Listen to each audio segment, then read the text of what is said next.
This is an excerpt from Small Business School. When they hear about Marty, business owners and leaders in big corporations scratch their heads and say, how does he do it?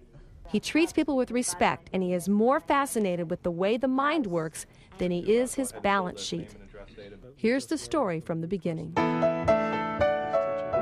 One day I got a call from Norman Podhoretz, the editor of Commentary, one of America's leading intellectual publications, wanting me to be the business manager. So we got together and I did that. So I moved and I sold advertising, promoted circulation, started a book club, published greeting cards, started a record club. It was very exciting. It's for a nonprofit organization. And it's a super intellectual publication. It wasn't too far I could take it. And in the meantime, some thoughts started seeping in that I liked the business books. They told you what to do, how to sell, certainly, right, how to plan, how to fire, how to hire, whatever it was, there's a book on it.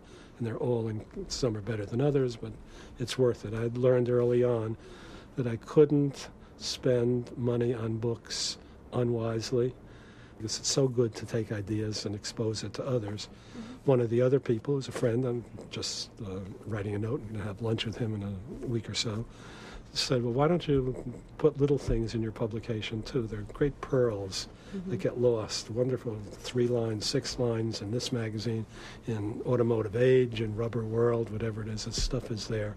Well, why don't you pick that stuff up? Great. So I wound up making this amalgam of stuff. It took me years to look for money, or I looked for money. I started the recession of the early 70s. You personally started the recession of the 70s. Yeah, business was great up to that time, and every time I took a step forward with an idea, the financial world moved backwards. So the great Fred Adler in an interview said happiness is positive cash flow, which was very meaningful. I thought that means you got to make a lot of money. Well, you don't. You just have to see to it that the stuff that comes in is more than the stuff that goes out. And that's what you want to get to.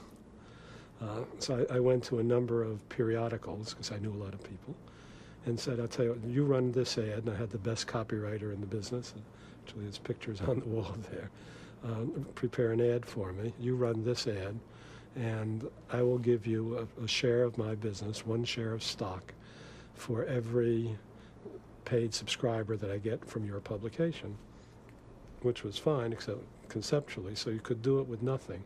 That it cost the periodicals nothing. Right. Because they would only use it when they had an empty space, and God doesn't bring down all the ads and all the editorial and put it together and have it work out to a perfect printing form. So in 1 month or another, there had to be some open space. So I guess I had 6 or 8 periodicals that went along. Unfortunately, the ads didn't produce, but I took the copy and put it into a direct mail form.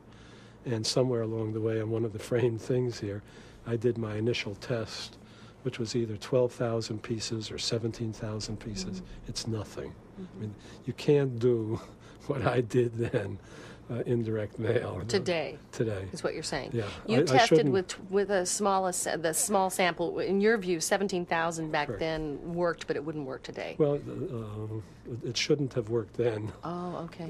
But it did. We learned a lot. But most important, the concept was good. Got a good response. And I had developed a relationship with the great Peter Drucker, and wanted to go visit him and just discuss that. I said, Marty, I'm going to be in New York. And I was going to do a zillion things, but I couldn't do it all. How do you do it? And how do I find a good editor, which was important. So we got together, and how many of these things are you going to start at once? Just 1 a year. It's good, you're the editor. Me? I can't spell, I can't do this, I never thought of it. I mean, all the things I had done, I'd never thought of being the editor. Everyone is smart. I'm a salesman. Boy, am I a good salesman. But I got to find a good editor. No, you have drive, you have curiosity, you will be it. No, it's a very important moment. Because then I didn't have to be big. I didn't have to be Time Life or American Express. I just had to strive for ideas. What's the truth? And I've been an incredible driver for the truth ever since.